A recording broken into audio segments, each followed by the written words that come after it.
Anyways, in regards, this is a question for Caddy specifically about the TPA, the third-party advertiser. What is, in a nutshell, can you just give the condensed version of how to register a TPA and what are the hurdles to do it?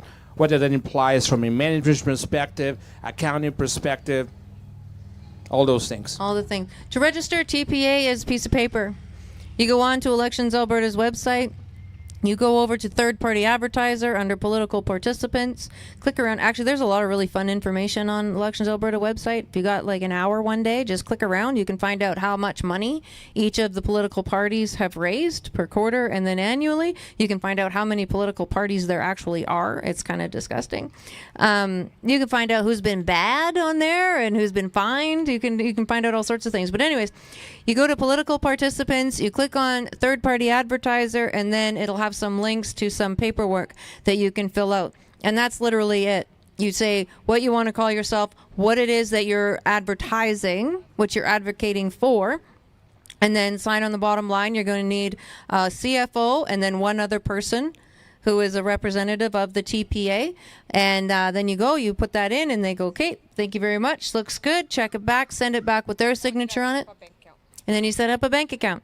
Now, you're probably going to need that document before you can set up the bank account, because the bank is not going to know what you're doing. So once you have that third-party advertiser piece of paper, you go to the bank, you set up the bank account, and then every Thursday by midnight, you have to go into what's called the online financial system with Elections Alberta and let them know who gave you money that week. So you've got to have some time set aside to do this. Now, anybody that gave less than $50, you don't need to say anything. You need to say you got it. You don't need to say who it was from. Anything that's over $50, you have to record name, address, physical address. So just like with that signature campaign, it's got to be your home address, not a P.O. box, and an email so that you can get a receipt, but it is not a tax-deductible receipt. This is out of the kindness of your heart receipt. And then if you do give more than $250, your name will be listed on Elections Alberta's website as doing so. So if you're really feeling rebellious and you want to be on the list, that's a great way to do it. From there, the third-party advertisers, we are the ones who are allowed to say, this is how we think you should vote. Anybody who is not a third-party advertiser and is publicly stating this is how we think you should vote, whether either way, yes or no, can get in trouble and fined up to $5,000. And because Angela and I won't shut up, we thought it was probably just safer to register as a third-party advertiser. So that's what we did. And now, like I said, there's a lot. And there'll be more. And we encourage that because we're only allowed to raise $650? I think so. $640,000 each.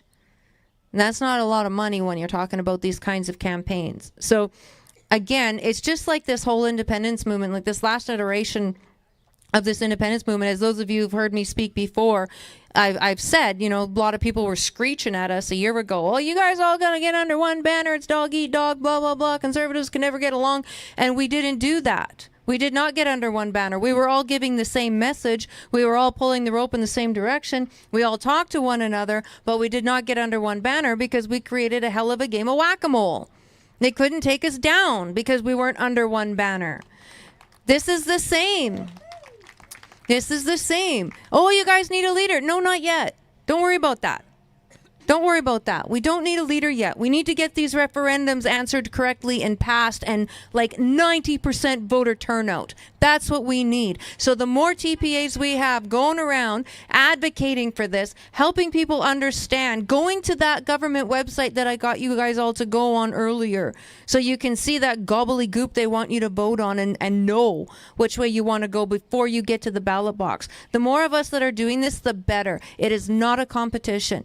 Not one is better than the other. Just figure out what we're all doing. Support us all. We're happy with that. So don't think there's anything that way. A subset question. Can corporations contribute financially to a TPA? As long as they are registered in Alberta.